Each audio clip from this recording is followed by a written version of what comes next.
Ladies and gentlemen, we have with us today on the show, logging in from Dubai, Mr. Yehia El Azab, the Chief Executive Officer of the Chemical Group in Astra Industrial Group, AIG, a publicly listed group where the chemical sector has two divisions, the Plastic and Compounding Division and the Agrochemical and Fertilizers Group.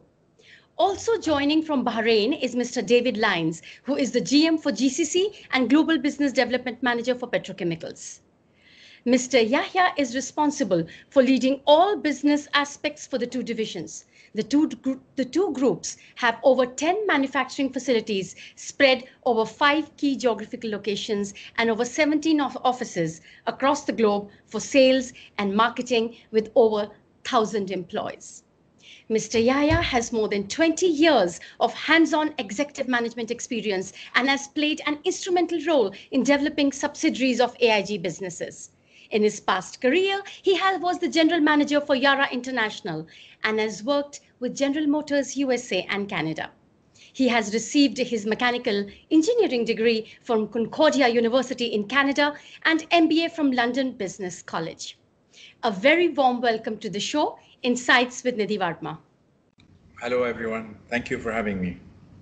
Pleasure is all ours. David is considered as a veteran for petchem, masterbatch and compounding with over 3.5 decades of experience.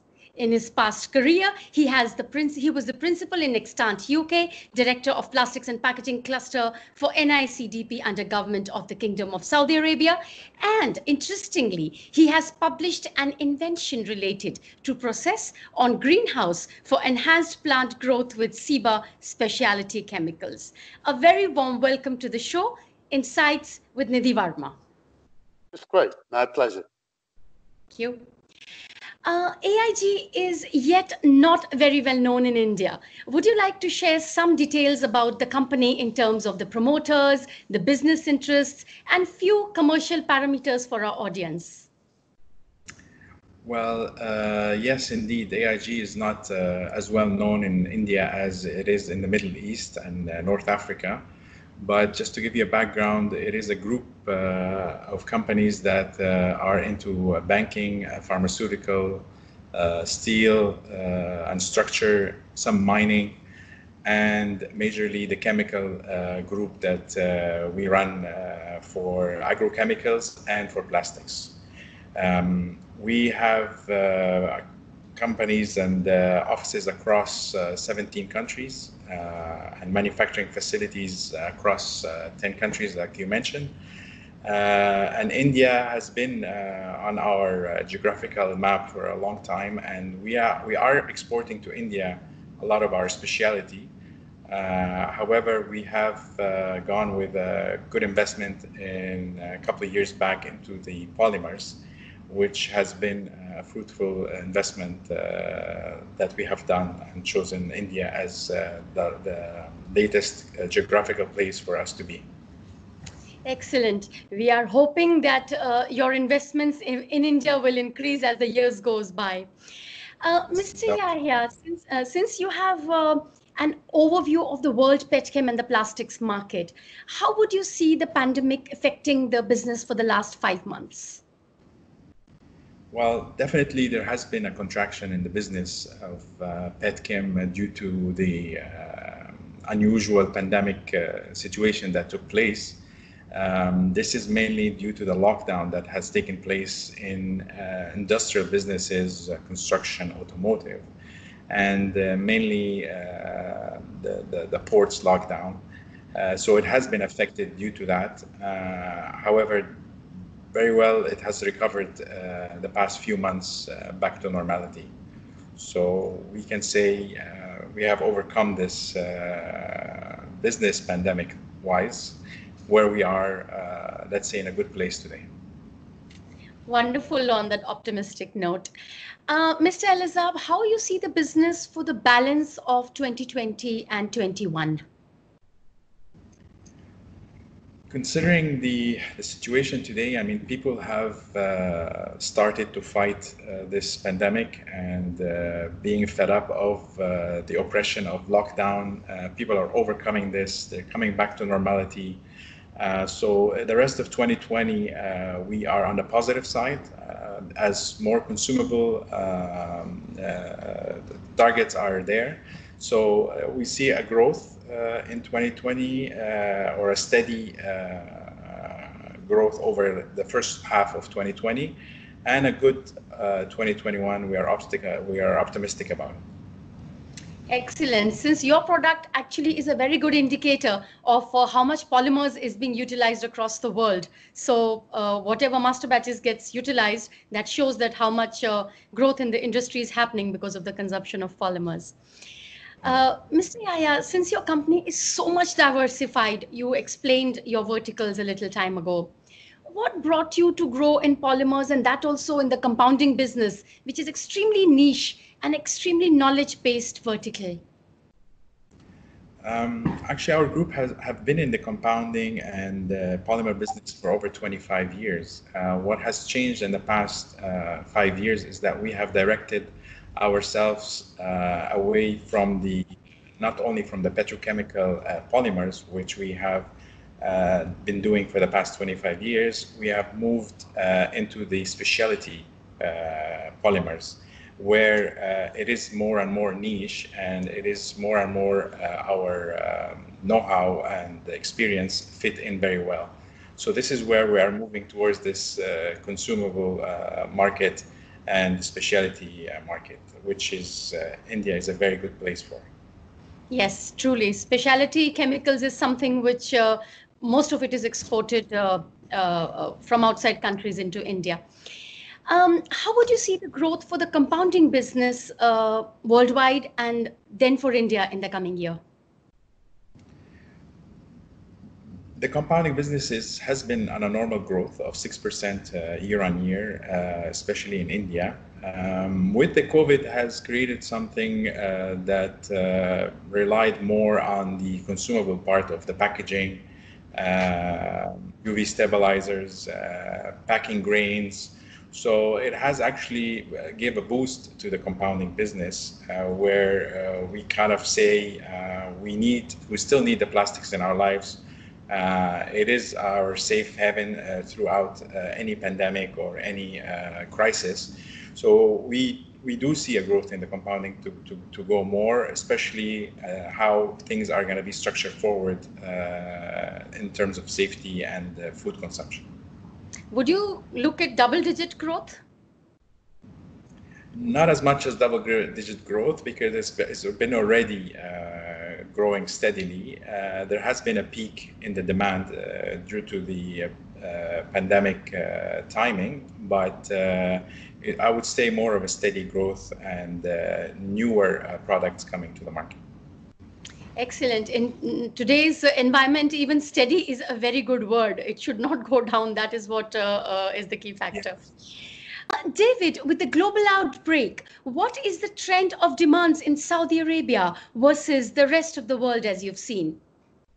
Well, one of the things with Saudi Arabia is that, unfortunately, they've not really developed the longer-term plastics industries, such as automotive, aerospace, electronics, consumer goods, sporting goods. But actually, what that's done is been positive for Saudi Arabia, because the industries they have, such as food packaging, industrial packaging, food disposables, healthcare disposables, construction, personal care and packaging, has actually fared very well during the pandemic. So after initial depression, actually it's been very successful. Yes, that's what we are seeing in all parts of the world, as well as India also. Are there any potential issues in terms of production reduction or potential gaps in your supply? Well, initially, first quarter this year, we had problems of supply from China and then Italy, as they had major lockdowns. But once that abated, then actually it's been fine. We've not really been struggling with any supply issues. Production-wise, there was also a downturn in the construction industry. But again, that's come up again, and now that's in full production. So yes, first quarter was difficult, but now we've really rebounded. We've got our act together. Do you see any signs of business upturns for our petchem and plastic industry in the coming year? Well, for the petchem industries, I think it's going to be a tough year. But again, I think the same industries we mentioned before, food packaging, all the packaging, healthcare, construction will do very well and continue to do well. And of course, for the petrochemical industries who supply the polymers for those industries, it will fare well. But again, automotive, aerospace, other industries are really struggling. Understand so. David, what are your thoughts on how the companies can stay competitive in this current crisis situation? Well, I mean, as Astra Polymers and most companies really, particularly manufacturing, there are a lot of things that are having to change. So we're looking at things like flexible working patterns for employees, digitalization of operations, advanced analytics for operations. And then we're looking at things like monitoring the end market indicators much more closely. And our business decisions have to be much more faster. We are looking particularly at very careful cost and cash reserves management. We're looking at rethinking any major capital investment project to really keep the cash reserves there. And then what's also important is trying to separate the noise from the signal. So the noise is everything that's going on with the pandemic, but the signal is really how industries are changing over time with the pandemic. So that's important. Other things are looking at potential M&A acquisitions as well. Always in a downturn, there's always opportunities for M&A. And finally, I think we've got to be quicker in changing how we work. So those are the most important things. Thank you so much for sharing your thumb and golden rules, and I'm sure our viewers will learn from that. David, how does Astra Polymers cope up with the pandemic issues, and what are your mitigation plans? So, like a lot of companies, we are practicing social distancing. We're having mandatory PPEs. The social behaviours of our employees has had to change as well. Personal hygiene has to be very important. And what we've just instituted for all our plants, including India, are automated UV disinfecting robots, which basically go around the plant at night and disinfects the plant. So that's good. Coming to mitigation plans, I think really it comes to what we discussed before. It's flexible working patterns, digitalization, advanced analytics, monitoring the end market indicators much more closely, cost and cash reserves, capital projects on hold, and looking at M&A. I think those are our main mitigation plans. Wonderful. I'm so interested to see a peek of that robo that your plants are using. Probably I'll ask Rajesh to send us a video of the same. Yes. Mr. El Azab, you have operations in 10 plants. And are you having your factory workers staying in the campus? And what percentage of the people who are probably providing the shared services, are they working from home? How are you managing all the 10 sites? We have been through this pandemic like everybody else did. I want to say we have been prepared prior to that with digitalization and automation. Therefore, we were ready to work remotely. Like you see, our general managers in one location, I'm in another location, and the salespeople are all across the world. So we have been prepared digitally to manage the business throughout this pandemic. I would say today we are at 80% remote and 20% in the offices for the administration. And for the operation, we are fully on the ground as we have taken all the measures for the COVID. And we have partially people on site and partially people off site.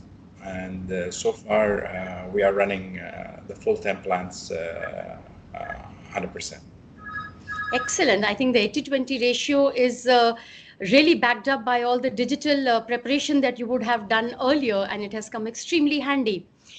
Mr. Yahya, what was the one major obstacle that you faced because of the pandemic in operations? And what is the strategy that you kind of applied to overcome it? Mainly, the lockdown has the urgent lockdowns that took place between cities and port-wise. That was the major, let's say, change that happened to us. We have assured, I mean, with our various locations, we were able to supply our customers from different countries or different geographical places, and that assured the continuity of the business. Manpower-wise, all our people are to go through rotation-wise. So wherever we were stuck with some lockdown in some cities, the others were able to back it up. So we have overcome this with, of course, good lessons learned, and we can say we are ready. Hopefully, nothing else or no more pandemic, but lifestyle has changed completely now. Absolutely, totally agree with you. I think the geographical distribution of the plants has you have been able to balance. If there was an issue in one, you could have probably provided the, logistics or the manpower. That has come very handy. Vice versa, the companies which had only, huge plants at one place. David, few India-specific questions since you have a plant here in India itself. How do you view the polymer consumption in the balance of 20 and 21 in India? Will there be a contraction in the polymer consumption, or there will be a recovery in the balance of the 3 quarters? Well, I think 2020 will be definitely a contraction. We really don't see any recovery to make up for Q1. But 2021, I think, will recover. And 2022, I think, we'll go back to growth. Excellent. So we've braced for kind of absorbing for 2021 coming back, and 22 we get back to our growth. Yes. David, the making of master batches requires a lot of virgin materials. Do you kind of use it from indigenous plastic producers, or you're importing for your India production? Well, about approximately 80% of all our polymers are sourced in India. Especially the last 5 years has really been an improvement in the grades available. But some specialty grades we need to get from Asia or from GCC. But, things are changing, and we're always watching that. Yes, we are hoping that all of your input can be produced in India itself. David, what are the end user segments of the polymer industry in India that Astra Polymers is looking at and targeting? Well, it's mainly the packaging industry, agriculture, consumer goods, and construction. Those 4 main areas for us are our main growth areas. We will also look at automotive and other industries, but they will be more longer-term developments. Okay. In your opinion, how big is the Indian master batch market, and what kind of market share are you targeting to kind of take? Well, if you look at master batches and compounds, not just master batches, it's actually probably around 470,000 tons a year, which is quite large. And the growth rate's about 6% per year, apart from this year, of course. Now, ideally, we are targeting to look at about 10% of the market, of the Indian market, with our plans for the future. So there's a double-digit target there. That's heartening to hear. Yes, that's right, yes. with so many HDPE producers in India, David, like the Gas Authority, ONGC Petrochemicals, Reliance, Indian Oil Corporation, do you see an opportunity for the future for Astra Polymers kind of doing the same kind of thing like you do in your Dammam and Rabi plants? Could that Absolutely. I model think, kind of replicate in India also? yes, I mean, one of the biggest changes coming, I think, for the HCP producers in India is that the Indian government is changing the regulations on things like the pipe compounds for water and gas pipes. And what will have to happen is that the Indian HCP producers will have to produce also the compounds. Yes. Now, for us, we are one of the leading suppliers of masterbatch into that industry. So we're really hoping that Reliance and all the other companies move into that sooner rather than later, because if they don't, it will just open up for imports. Mr. Yahya, since you're a leader of two major verticals which are spread across five key geographies, which are the areas specifically, parameters or areas where you see a drastic change pre-COVID and in the COVID era? There has been a drastic change in all the areas in general, one after the other. What has prepared us is our geographical locations include China offices as well.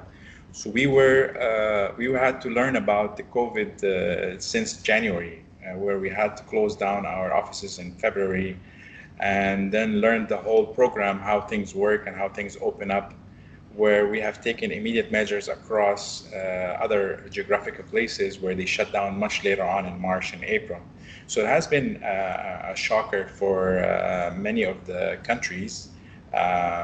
India was heavily impacted with the heavy lockdown, and then it naturally people have overcome this, where we are back to normality. So I can say there hasn't been a place that has not been drastically affected, and there hasn't been a place that has normalized so far. So it's a course that all countries went through, and we have seen it one after the other. So the domino effect started from our China office all the way to across the countries. So you had a little lead time to prepare because of the China Yes. ahead of the curve in COVID. Mr. Elizab, are the China operations all back to normal now because they were little ahead of the curve? China has been back to normal since end of March, I would say, before we even start to lock down in many of the countries. So, I mean, some countries where today they are in lockdown, what India has faced in April. So the domino effect continues. But China has been back in the market since mid-March onwards. David, do you see any competitive advantage that your India plant provides because you have so many other manufacturing facilities also? And in what parameter? Yeah, I think India definitely offers a lot of opportunities, and raw material availability is a major one. The labour market availability, so actual employee numbers, employee education level, education, together with experience. There's now a lot of experienced operators, managers, business managers in India. So that really gives us a great scope to improve our employee basis in India. But of course, the major thing is that India is a global market, a very good global market with very high growth potential. That's a key driver. And you see it. You see all the global brand owners with companies in India, and of course the indigenous Indian brand companies as well that are now building up major international reputations as well. Excellent. David, finally, the Indian government is focusing on making India completely self-reliant and also seeing whether we can service the world. With Astra Polymers having so many other plants, do you think there is scope of expansion for India and we can be your servicing center for the other parts of the world? Do you see that anywhere in the blueprint for the coming future? Yes, absolutely. I think that India, has now the basis for that. But I think what's important is that India needs to ensure that it's not just trying to compete with commodities. And I think that, specialties, semi-specialty grades really is somewhere that India can develop, much more than it has already. And I see that for us, for Astra Polymers as well, from India, that's how we can also, I think, become a regional supplier from India. Mr. El Azab, on the personal front, all of us have done a lot of introspection after this pandemic. It is one of a event in a lifetime. What are the major takeaways from the pandemic that you have learned since you're leading such a huge team? Please share your learnings with our viewers so they can also benefit from your viewpoint. It's been a rough ride. I mean, we all learned something one another. The various locations taught us so many different things we picked here and there. The most important is to be self-reliant on your group. You have to make sure all your skilled employees are rotated throughout the industries to back one another.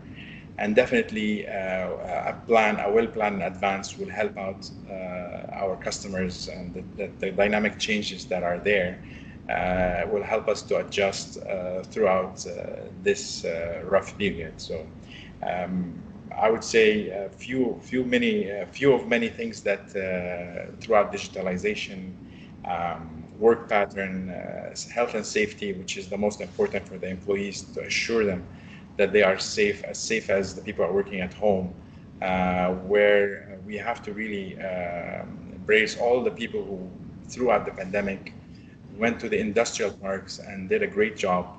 It's our duty to make sure the least we can do that they are in a very good environment, protected for themselves and their families. So this is something that I would like to thank all the blue collar and the skilled people across not only our group, across all the countries who where some people stayed home and they were safe. These people went out, did a great job, supplied us with whatever they are producing and wherever we have used, and not to mention the medical teams that were not shy and very brave to go across and help out. Really, these are our hearts go out to these people, and we will continue to make sure that they are very safe and have a very good environment to work with. A point extremely well brought out. We also join you in saluting all the front warriors and the people who've been outside and kind of done all the important work. We thank you so much for your views as well as sharing with us about your organization with all our viewers in India. And we hope to see more of your organization in India expanding, and we'll see you soon on the other side. Thank you so much for your time and sharing your thoughts. Thank you so much for your time as well, and look forward to see you again. Thank you. Thank you.